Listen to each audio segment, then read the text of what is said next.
혹시 여러분들은 내가 이 문제 때문에 망하는 건 아닌가? 도대체 이 문제가 왜 이렇게 길어지고 언제 끝날까? 왜 이렇게 힘들까? 하는 문제가 여러분에게 온다면 여러분 주로 어떤 생각으로 나아가십니까? 혹시 이런 분 안 계십니까? 왜 나만 이렇게 불행하게 살까? 왜 나는 이렇게 문제가 끝나지 않을까? 아, 진짜 차라리 끝내고 싶다. 하나님이 정말 계시면 나는 왜 이렇게 힘들까? 왜 이렇게 응답이 안 올까? 혹시 그 마음으로 앉아 계신 분 없으십니까? 혹시 또 여러분 가운데 그래, 문제는 어차피 지나갈 것이고 하나님은 절대 실수하지 않을 것이고 이 문제를 통해서 하나님이 나에게 깨닫게 하실 것과 이 문제를 통해서 하나님이 일하시는 게 무엇일까? 그걸 바라보고 기대하고 기대하는 분이 기도하는 분 계십니까? 여러분은 전자일까요? 후자일까요? 아마 문제가 오게 되면 반드시 두 가지 중에 하나일 것입니다. 여러분에게 오늘 한번 문제 때문에 내가 손해보지 않고 또 문제 때문에 영적인 은혜를 잃어버리지 않을 만큼 오히려 그 문제가 하나님을 더 깊게 바라보고 또 하나님의 은혜를 더 깊게 체험하는 은혜의 시간들 되시기를 축복합니다. 오늘 요셉이 바로 그런 사건들이에요. 그러니까 요셉은 어릴 때 자, 엄마가 이제 죽습니다. 그러니까 4살, 5살, 6살 때는요, 그 누구의 손길보다 엄마의 손길만큼 큰 게 없는 거예요. 근데 엄마가 죽었으니 그 사랑을 채울 길이 없죠. 그러니까 늘 어릴 때 외로움과 허전함 속에 있는 거예요. 거기다가 또 친엄마 라헬이 죽어가면서 자기 동생 베냐민을 낳습니다. 그러니까 베냐민을 낳은과 동시에 엄마가 죽었으니 자기 동생 베냐민은 엄마 젖 한 번 빨아보지 못한 거예요. 그러면 어리지만 자기 동생에 대한 애틋함이 있겠죠. 형으로서 보호할 마음이 있겠죠. 근데 큰 문제가 하나 있습니다. 그 당시에 자기 아버지 야곱이 그 당시 일부 다처제다 보니까 부인이 4명인 거예요. 그런데 배다른 형들 10명이 요셉을 그렇게 구박을 합니다. 시기합니다. 질투합니다. 미워합니다. 근데 그 미움이 미움으로 끝나질 않아요. 동생 요셉을 죽이겠다는 생각밖에 없는 거죠. 자, 아버지의 심부름으로 양식을 갖고 광야에 옵니다. 그때 형들이 요셉을 구덩이에 던져 버려요. 그때 큰형 시므온이 그래서 우리 혈육 아니겠냐? 그래도 죽이는 거 우리가 너무한 거 아니냐? 그리고는 아라비아 노예 상인들에게 팔아버립니다. 그때 나이가 17살 그 나이입니다. 자, 그런데 문제는 이제는 자유를 잃어버렸어요. 노예로 끌려온 거죠. 여러분, 노예 상인들이 노예를 광야에 끌고 갈 때 대접하고 끌고 가겠습니까? 물 한 방울 안 줍니다. 손과 발에 쇠사를 묶어버리죠. 그리고 낙타에 매어가지고 끌고 가는 겁니다. 그럼 가다가 지쳐서 넘어지면 어떤 노예 상인이 일으켜 세우고 목마르다고 물 주고 배고프다고 밥 준 사람이 어디 있습니까? 채찍을 가하는 거죠. 그렇게 먼 길을 옵니다. 낯선 노예 시장에 갖다 팔리고 나니 보디발 장군이 그의 모습을 보고는 노예로 싹 갑니다. 그럼 한번 생각해 보셔야 돼요. 17살 나이에 노예로 간 그 요셉이 그 당시에는 뭐 이민 가고 유학 가는 시대가 아니잖아요. 부족 사회다 보니까 내 아버지 집을 벗어난 적이 없어요. 그럼 애굽어를 어떻게 알겠습니까? 그럼 애굽에 노예를 지도하는 그 사람들이 그냥 편안하게 언어를 가리키겠습니까? 아니요. 말귀를 못 알아들으면 노예는 뭐예요? 인간이 아니에요. 짐승 취급받는 거죠. 채찍을 가는 겁니다. 그게요. 한창 꿈 많고 혈기 많은 17살 나이에 부딪힌 현실입니다. 어떡하겠습니까? 자, 그러다가 이제 그 주인 보디발 장군의 눈에 들어옵니다. 그 성실함이, 그 능력이, 그 일함의 모습을 보고서요, 인격된 보고서요, 가정 총무를 삼습니다. 자, 그 정도면 이제 문제 끝난 것 같죠. 더 큰 문제가 옵니다. 보디발의 아내 와이프가 그 요셉의 준수함을 보고요, 음탕한 여인의 본 모습을 드러내지요. 그리고 늘 성경에 보면은 요셉에게 눈짓했다고 그랬어요. 어느 날 요셉이 업무를 보기 위해서 주인 집에 들어갔을 때 그 집안에는 그 여자 외에는 아무도 없는 거죠. 그러니까 여자가 하는 말입니다. 이 집에 보느니 아무도 없다. 나랑 동침하자. 끌어당깁니다. 자, 그때 요셉이 간단하게 말했습니다. 보는이 없지만 하나님이 보시지 않습니까? 내가 어떻게 하나님 앞에서 득죄하겠습니까? 죄를 범하겠습니까? 단순한 양심 정도가 아니더라고요. 하나님 앞에서 믿음의 결단한 거죠. 그리고는 어쩔 수 없으니까는 그 여자가 막 손아귀 힘주고 옷을 당기니까 그 겉옷을 벗어두고 속옷을 도망친 겁니다. 자, 여자가 얼마나 자존심 상하겠습니까? 부들부들 떨고 있겠죠. 그리고 저녁에 자기 남편 보디발이 들어왔을 때 이 옷임자가 누구냐? 요셉이 아니냐? 이 옷임자가 나를 겁탈하고 들려왔을 때 내가 소리치고 발악을 함으로 옷을 버려 도망을 갔다. 그러니까 성경에 보게 되면은요, 그 당시 노예는요 인간이 아닌 거죠. 그러면 보디발 장군 입장에서는 자기 집안의 수치 아닙니까? 하찮은 노예가 자기 부인을 겁탈하려고 들어왔어요. 그거를 소문나면 안 되겠죠. 그러면 당장 죽여버리면 끝날 거 아닙니까? 근데 보디발이야 그러진 못해요. 그리고는 자기 개인 집에 있는 감옥에 시위대장 뜰이라고 그랬어요. 근데 그 시위대장 뜰은 뭐냐면은 보디발 장군이 군대 장관이지만 시위대장. 그 말은 뭐죠? 군대 장관이면서 왕을 경호하는 경호대장 그 말입니다. 그리고 자기 집에 개인 사설 감옥을 만들었어요. 근데 그 감옥에는 누가 들어오냐면요, 귀족들, 왕족들, 고위급 정치인들을 가둡니다. 그게 감옥이죠. 그때 나이 17살 때 노예로 들어가서는요 30살 되기까지 13년 긴 세월을 노예로 삽니다. 자, 이게 언제 끝날지 모릅니다. 언제 목이 달아날지 모르는 위기 상황이거든요. 그럼 적어도 이런 문제 진짜 보통 문제 아니겠죠. 큰 문제들이 요셉에게 13년 세월이 연결되면서 지치지 않겠습니까? 불안하지 않겠습니까? 두렵지 않겠습니까? 그 정도 되면 이제 자기가 추록한다는 것도 이제 포기하고 사는 입장이거든요. 그럼 하나님 과연 믿어지겠습니까? 그 속에서 요셉에게 벌어지는 사건과 하나님의 계획을 우리가 한번 살펴보셔야 됩니다. 오늘 첫 번째로 한번 보시죠. 오늘 창세기 40장 14절로 15절에 보게 되면요 요셉에게 큰 기대가 옵니다.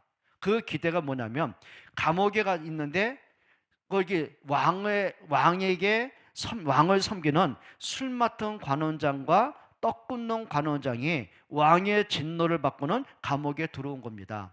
이들 불안하겠죠. 근데 두 사람이 어느 날 똑같은 저녁에 꿈을 꾸게 된 거예요. 그러니까 너무 고민하고 있으니까는 요셉이 얘기합니다. 그 꿈 해석이 하나님께서 알게 하실 거 아닙니까? 그리고 그 당시에 감옥에서 이제 술 맡던 관원장과 두 사람이 요셉의 모습을 봤겠죠. 그 신실함과 그 인격됨과 여러 가지를 봤겠죠. 신뢰가 되는 사람 아닙니까? 그러다 보니 자기들의 속마음을 털어놓게 됩니다. 여러분이 알다시피 자, 술 맡던 관원이 뭐냐면 포도송이가 있는데 그걸 따가지고 집을 만들어서 세 송이가 있는 거예요. 포도 세 송이를 집을 만들어서 포도주를 만들어가지고 왕께 드리는 꿈을 꿉니다. 그때 요셉이 말하죠. 포도송이의 세 송이는 3일 후가 될 것입니다. 3일 후에 왕이 당신을 다시 은혜를 입게 하셔서 당신을 복지시킬 것입니다. 그러니까 술 맡은 관원이 얼마나 힘나겠습니까? 그 얘기를 듣고 있던 떡 먹던 간원장이 또 자기 꿈 얘기를 하는 거죠. 내 광주리에 떡 세 덩이가 있었는데 까마귀도 와서 그걸 쪼아 먹더라. 그러니까 이제 요셉이 그 얘기하는 겁니다. 떡 세 덩이 역시 3일 후가 될 것입니다. 까마귀가 떡을 쪼았다는 말은 뭐냐면 왕이 당신의 진노를 거두지 아니하시고 3일 후에 당신의 목을 매달아 사형시킬 것입니다. 그리고 그 꿈 예언한 대로 3일 후에 술 맡은 관원장은 복직을 하게 됩니다. 그리고 떡 맡은 관원장은 이제 목이 매달아 교수형을 당해 이제 죽음을 당하게 되고요. 자, 그 사건을 보면서 요셉에게 기대가 온 거죠. 자, 술 맡은 관원은 자기를 신뢰하고 있어요. 인정하고 있어요. 자기가 이렇게 간음죄를 범할 사람이 아닌 것을 누명 쓰고 한 것도 알게 됐어요. 이제 부탁을 하는 거죠. 뭐라고 하는지 아십니까? 기대가 있습니다. 그리고 이렇게 부탁을 합니다. 14절 한번 보시죠. 자, 40장 14절에 이렇게 말합니다. 당신이 잘 되시거든. 그 말은 뭐죠? 왕에게 복직을 하시거든 그 말입니다. 나를 생각하고 내게 은혜를 베풀어서 내 사정을 바로에게 아뢰어 이 집에서 나를 건져 주소서. 여러분, 이게 뭐 틀린 말이겠습니까? 지금 요셉 자신이 술 맡던 관원장에게 그렇죠, 인정받을 만큼 인정받았어요. 자기 인간 됨됨이를 이제 관원장도 알고 있어요. 그리고 자기가 꿈을 해석한 그대로 지금 이 술 맡은 관원이 복직을 했어요. 죽음에 대한 두려움을 갖고 있던 사람이 요셉을 통해서 생명의 빛을 본 사람이에요. 그럼 이 정도 되면 요셉도 기대할 만할 거 아닙니까? 하나님이 이 사람들에게 붙인 사람인가? 이 사람을 통해서 내가 감옥에 나갈 수 있는 시간표가 된 건가? 얼마나 큰 기대가 되겠습니까? 근데 그 기대가 좀 지나쳐요. 여기 뭐라고 하죠? 당신이 잘 되거든. 그리고 내게 은혜를 베풀어서. 여기 은혜는 뭐냐면은 하나님의 주시는 은혜를 얘기하는 거거든요. 그런데 사람에게 은혜를 구합니다. 그리고 이 집에서 나를 건져 주소서. 그러니까 순간적인 거예요. 지금 요셉의 말한 기대심과 부탁함과 또 간절함이 하나님 앞에서의 간절함과 하나님 앞에서의 기대함이 온데간데 없어져요. 그러니까 어느 순간 보니까 술 맡던 관원장이 마치 하나님인 것처럼, 술 맡던 관원장만이 내 인생의 문제를 해결해 줄 수 있는 것처럼 그 모든 믿음과 기대와 신뢰가 어느 순간 하나님을 향한 게 아니에요. 술 맡던 관원장을 향하게 되는 거예요. 여러분, 우리 이럴 때 참 많겠죠. 하나님을 믿어요. 기도는 해요. 근데 문제는 뭘까요? 자꾸 내 마음이 하나님보다는 자꾸 사람을 보게 되고 세상을 보게 되고 내 역할을 보게 되고, 이게 나쁜 건 아닐 수 있습니다. 근데 중요한 게 있습니다. 하나님이 하실 일이 있잖아요.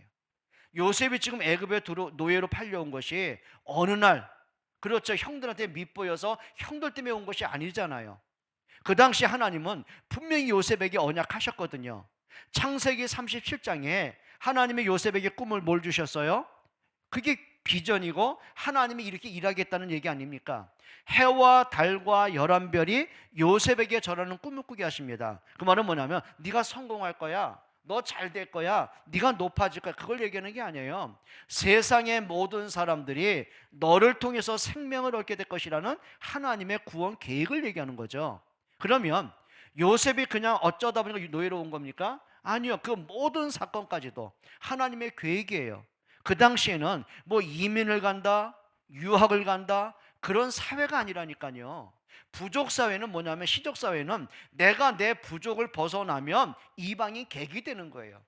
그러면 생명이 언제 죽을지도 모르는 거예요. 다른 부족들이 이방이 들어왔을 때는요, 그냥 죽여버리는 거예요. 그 싸움입니다. 그럼 뭐 애굽에 내가 간다? 전혀 상상도 못하는 거죠. 그러니까 요셉은 그걸 계획할 수가 없어요. 그걸 실천할 길이 없어요. 그러니까 하나님이 사건을 통해서 형들의 악한 마음을 이용해서 요셉을 노예로 팔아버린 겁니다. 근데 해필이면은 그 노예 상인들이 다른 데 가지 않고 그 장사를 하기 위해서 애굽에 가고 있는 겁니다. 하필이면 가난뱅이 집에 노예로 팔려갔더라면, 아무것도 가진 것 없는 집에 노예로 팔려갔더라면 뭐 경제를 배울 길도 정치를 배울 길도 만남의 길이 없는 거예요. 그런데 왕 다음에 2인자 군대 장관에다가 시위 대장 집에 그가 노예로 팔려간 겁니다. 그러면 그 수많은 노예 가운데 하나님이 보디발의 눈에 요셉을 들어오게 하셨어요. 요셉을 총무로 삼게 하셨어요. 그리고 요셉을 그 집에 총무로 했단 말은 뭐죠? 요셉, 그 보디발 집에 그 어마어마한 그 집의 재산을 관리하는 사람이에요. 이렇게 보시면 되는 거죠. 자, 요셉이 경제학과 대학원 졸업도 안 했어요. 박사학위 받은 적이 없어요. 근데 경제를 배운 거예요. 그래서 성경에 보면 보디발 장군이 어느 정도로 요셉에게 맡겼냐면요, 자기가 먹는 음식 외에는 간섭하지 않았어요. 세 가지입니다. 첫째가 뭔지 아십니까? 자기 집에 있는 모든 재산, 지금 말하면 재테크입니다. 그래서 성경에 뭐라고 하냐면 여호와께서 요셉으로 인하여 보디발의 집과 밭에 복을 더하셨더라. 그러니까 보디발이 계산할 거 아닙니까? 요셉이 자기 집에 노예로 들어온 이후에 자기의 집의 재산이 몇 배로 늘어난 걸 확인한 거 아닙니까? 그걸 다 맡긴 겁니다. 그러니까 재산을 뭐든지 재테크할 수 있도록 이게 마음대로 움직였어요. 그게 경제를 배우는 거예요. 거기다가 그 집의 노예가 한둘이겠습니까?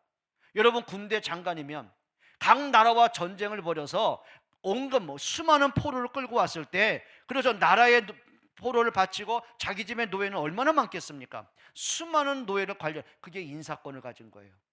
그러니까 그 노예를 부렸다는 말은 뭐죠? 그 사람의 재능과 달란트와 능력에 따라서 그 사람의 나이에 따라서 맞는 일을 맡기는 거예요. 그게 뭘까요? 적어도 하나님이 요셉을 애굽의 총리로 세울 때는요, 그 나라의 경제와 그 나라의 인재와 사람을 다스릴 수 있는, 그걸 어디서 배운 거예요? 보디발 집에 노예를 있으면서 배운 거예요. 그게 하나님의 시간표거든요. 그러면 요셉이 지금 보디발 집에 노예로 들어오기 모든 사건까지도 누가 만드신 시간표라고요? 하나님이 이루어진 사건들인 거예요. 근데 요셉이 그 순간 잊어버려요. 하나님이 하실 것이다, 하나님이 말씀하신 대로 하실 것이다, 이 믿음을 놓쳐버리고 그 마음의 모든 기대와 모든 희망을 누구에게 보는 거죠? 술 맡던 관원장에게 보이는 거예요. 여러분, 진짜 하나님과의 관계 놓치지 않기를 축복합니다. 진짜 하나님을 바라보는 여러분 되기를 주의 이름으로 축복합니다. 그런데 하나님이 요셉의 기대를요, 완전히 물거품 만들게 하세요. 이 정도 되면 하나님이 때가 됐음에 술 맡은 관원장을 붙여주셨더라면 요셉이 기대한 대로 붙여주면 얼마나 좋겠습니까? 여러분 기억하셔야 돼요. 하나님의 응답은 요셉의 조급함에 응답하시는 게 아니더라고요. 당신의 완벽한 시간표 따라서 요셉을 인도해 가시는 거예요. 그런데 중요한 거는요, 진짜 하나님의 은혜를 놓치고 말씀 놓치고 하나님의 계획을 순간 놓치잖아요. 뭔지 모르게 급해져요. 조급해져요. 불안해져요. 뭔가를 내가 해야 될 것처럼. 여러분 진짜 부탁드립니다. 급할수록 하나님 바라보는 여러분 되기 바랍니다. 그러면 가만히 멍 때리고 있으라는 얘기입니까? 그건 더더욱 아니잖아요. 요셉이면 하나님이 하실 거니까 처음부터, 그래, 하나님은 내게 말씀하셨고 이렇게 세계 복음화 역사를 하나님이 하겠다고 내게 언약하셨다면 뭐 가만히 있으면 될 거 아니야? 그럼 가만히 있으면 되잖아요. 노예로 팔려와서도 그래, 하나님이 하실 건데 뭐, 그건 믿음 아니에요. 어느 정도 열심히 하는지 아십니까? 자기가 맡은 그 일에, 내가 해야 될 그 일에, 내게 맡겨진 그 일에, 그 보디발이 봤을 때요, 정말 감동 정도가 아니에요. 봤어요. 그냥 우리 집에 신실한 노예구나, 똑똑한 노예구나, 열심히 있는 노예구나, 일 잘하는 노예구나, 그걸 본 정도가 아니에요. 뭘 본지 아십니까? 창세기 39장 3절에 보디발이 요셉을 보면 볼수록, 오랜 시간 보면 볼수록 여호와께서 함께 하심을 봤다고 그랬어요. 믿음의 사람인 걸 봤어요. 거기다가 요셉이 집에 노예로 들어온 뒤에 우리 집의 재산이 몇 배로 불어난 걸 확인도 했어요. 그만큼 뭐죠? 자기 맡은 신실했다는 거예요. 여러분, 하나님 앞에서 신실한 시간들 갖기를 축복합니다. 하나님의 시간표 기도는 여러분 되기를 축복합니다. 불신앙, 조급함, 염려, 불안, 두려움, 하나님 앞에 내려놓기를 바랍니다.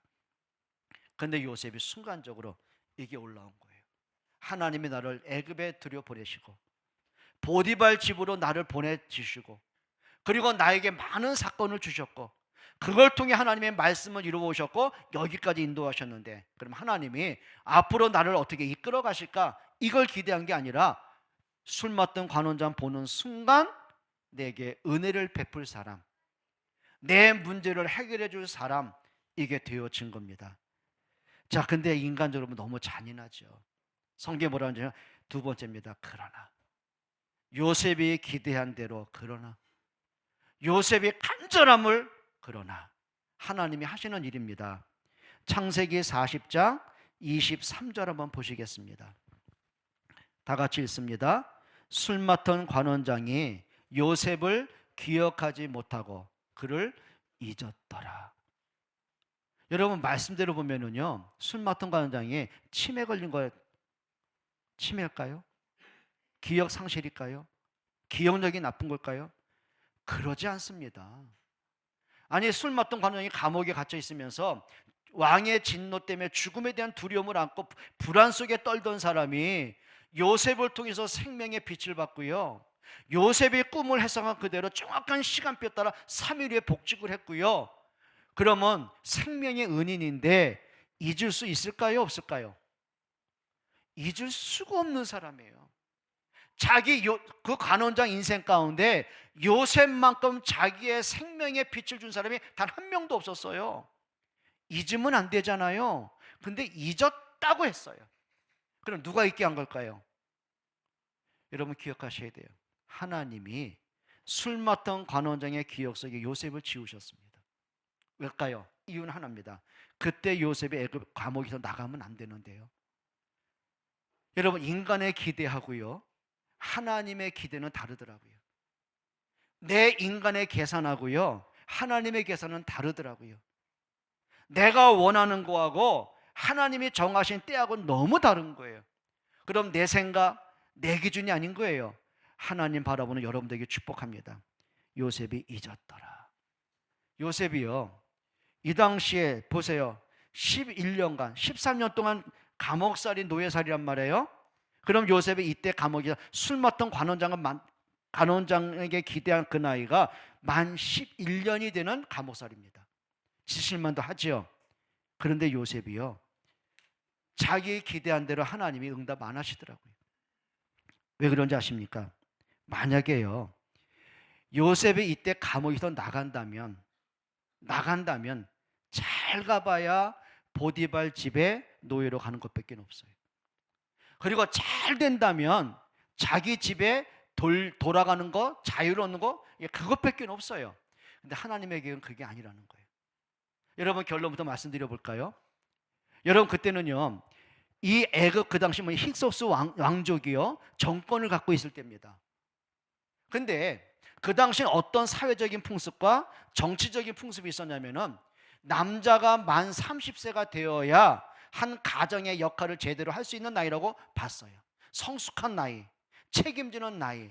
그러면 히소스 왕족들이 정해진 법칙이 뭐냐면 적어도 애굽 왕궁의 고위 공무원으로 들어올 사람들은 정치인으로 올 사람은 만 30이 되어야만 정치에 진출할 수 있는 제도를 만들어 놓은 거예요.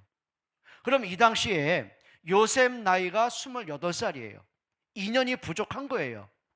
그럼 28살 나와봐야 노예로 가던 특혜를 받으면 자유를 얻어서 자기 집에 돌아가는 것밖에 없어요. 근데 하나님의 계획은 그게 아니에요. 기껏해서 요셉의 자유를 얻어서 집에 돌아가기 위했더라면 요셉을 13년 동안 감옥살이 노예살이 하지 않을 거 아닙니까? 하나님의 계획은 그게 아닌데요. 그러면 결론부터 한번 볼까요? 성경에 그 증거가 있습니까? 있을까요? 없을까요? 있습니다. 어디 있을까요? 한번 찾아볼까요? 성경 한번 보시겠습니다. 창세기 41장 46절입니다. 41장 46절 한번 보실까요? 요셉이 애굽 왕 바로 앞에 설 때가 몇 살이라고요? 46절 다시 읽어봅니다. 시작.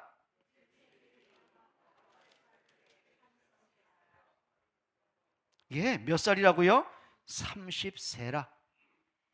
30세인데 그럼 요셉이 감옥에 있을 때 술 맡던 관원을 잊었을 때 28살의 기준은 또 뭡니까? 한번 성경 근거가 어디나 찾아보실까요? 보십니다. 41장 2절입니다.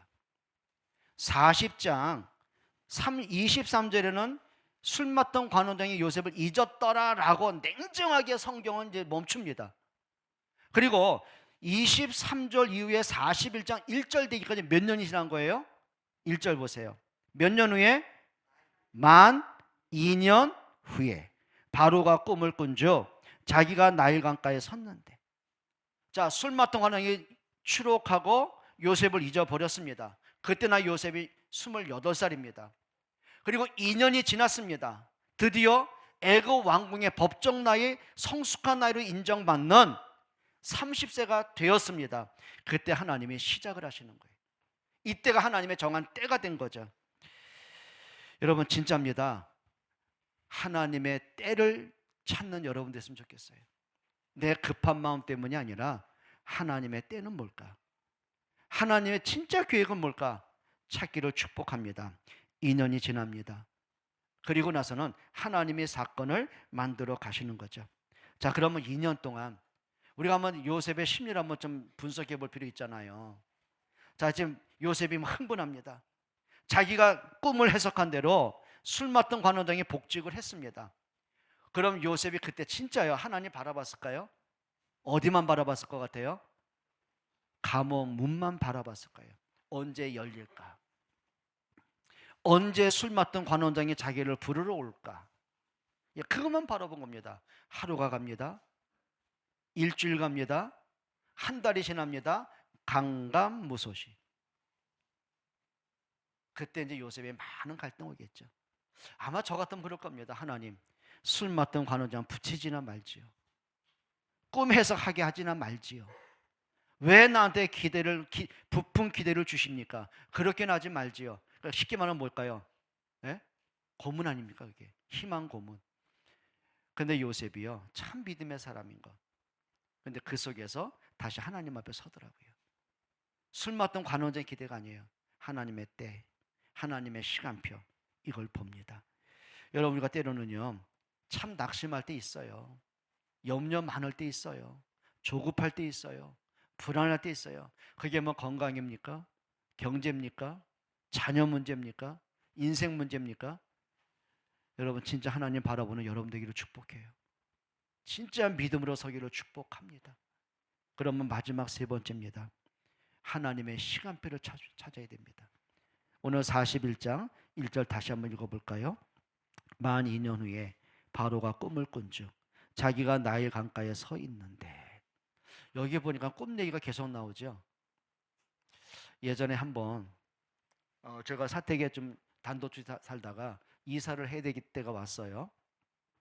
그랬더니 좀 알고 있는 부동산 그 사장이 여사장님이셔요.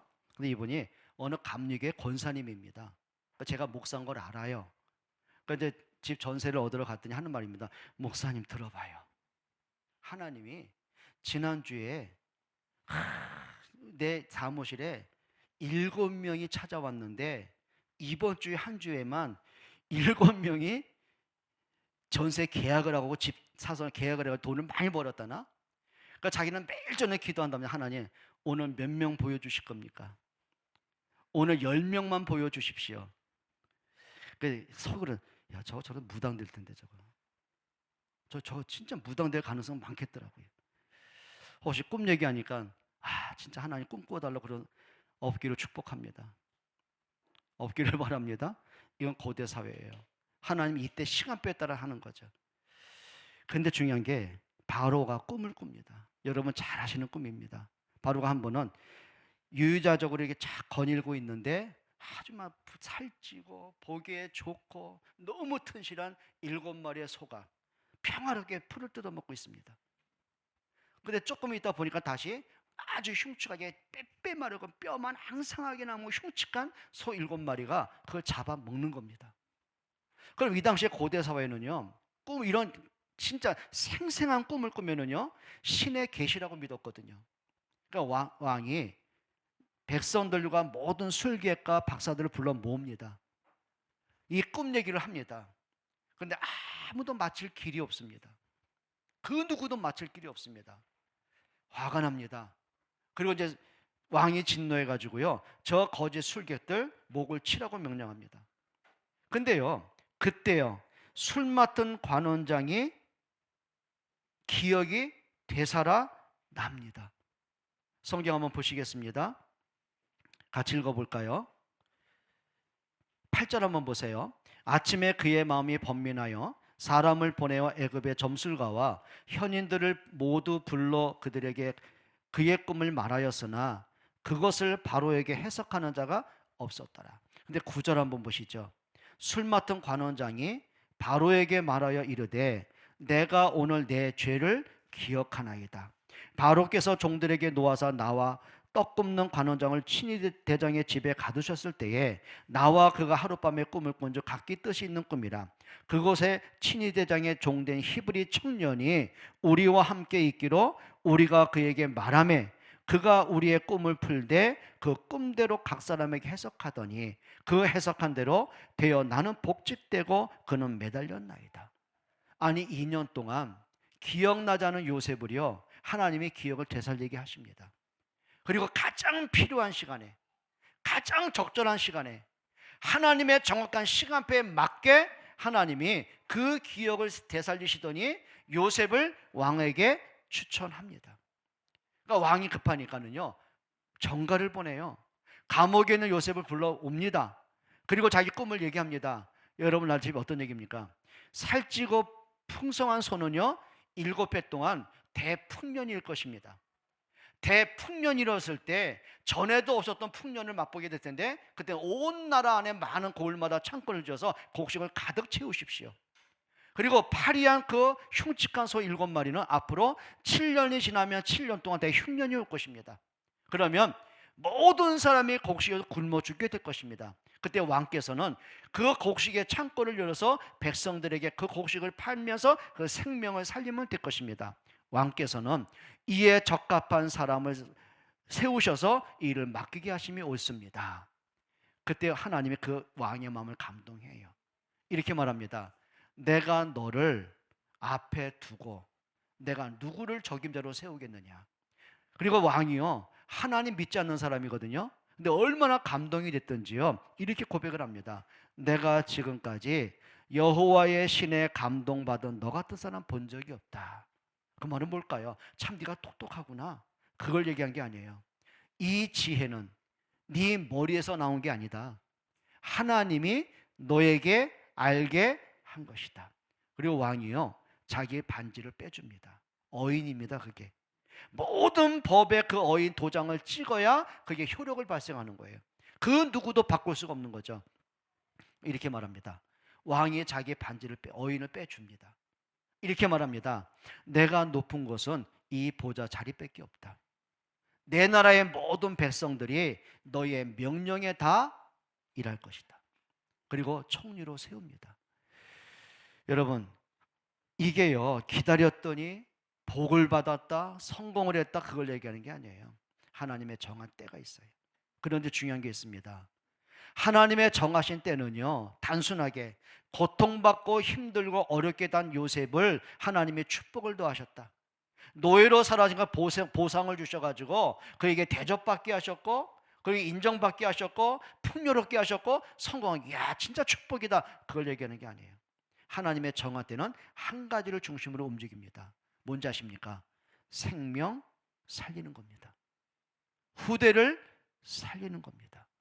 요셉 또한 그걸 알고 있었어요. 내가 오래 참았더니, 하나님만 바라보고 잘 믿었더니 하나님 내게 보상하셨습니다. 그런 고백 한 적이 없어요. 창세기 45장 5절로 8절에 요셉이요 고백합니다. 요셉을 죽이려고 했고 요셉을 노예로 팔아버렸던 그 형들이 곡식을 사러 왔다가 요셉을 만나니 얼마나 두렵겠습니까? 자기들이 행한 죄가 있는데요. 그때 요셉이 단순하게 위로한 말이 아닙니다. 하나님의 언약을 전달합니다. 나를 판 분들은 형들이 아닙니다.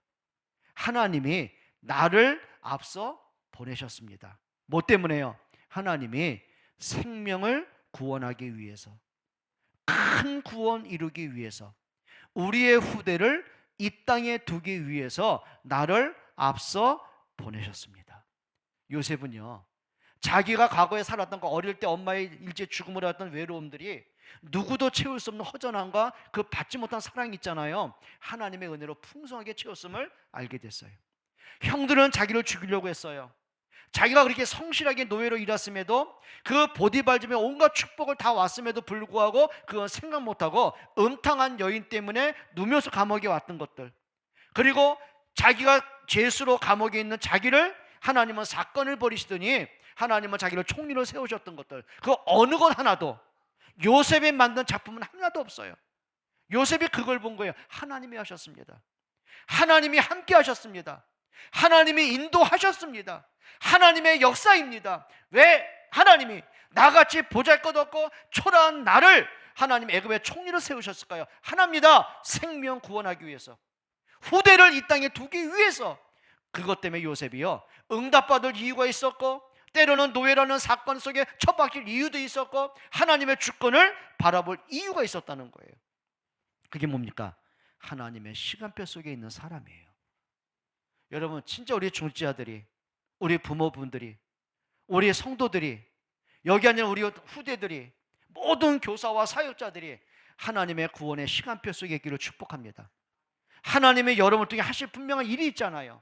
하나님의 계획이 있잖아요. 그게 기도 제목이 돼야 돼요. 찾아야 돼요. 내가 원하는 것, 내가 급한 것, 내가 막 간절한 것, 내가 힘든 것, 그거 이전에 진짜 하나님 나에게 원하는 게 뭘까? 하나님의 뜻은 뭘까? 마치 요셉의 노예라는 사건 속에서도 하나님이 하시는 일은 뭘까? 본 것처럼 하나님의 계획은 진짜 뭘까? 여러분 찾기를 축복합니다. 하나님 앞에 서기를 바랍니다. 하나님으로 즐거워하기를 바랍니다. 여러분의 삶의 모든 걸음걸음마다 진짜 응답들이 나타나야 돼요.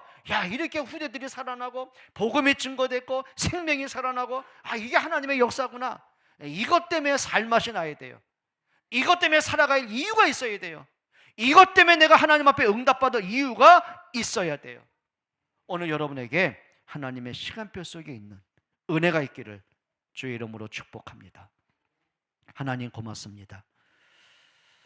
진짜 눈을 열어 하나님의 살아계심을 보게 하시고 하나님이 하시는 일을 보게 하시고 나를 통한 하나님의 시간표를 보게 하시어서 우리 속에는 조급함, 염려, 불신앙, 갈등이 아니라 진짜 하나님의 주권을, 하나님의 선하심을, 하나님의 역사를 바라볼 수 있는 은혜 주옵소서. 예수 그리스도의 이름으로 기도합니다.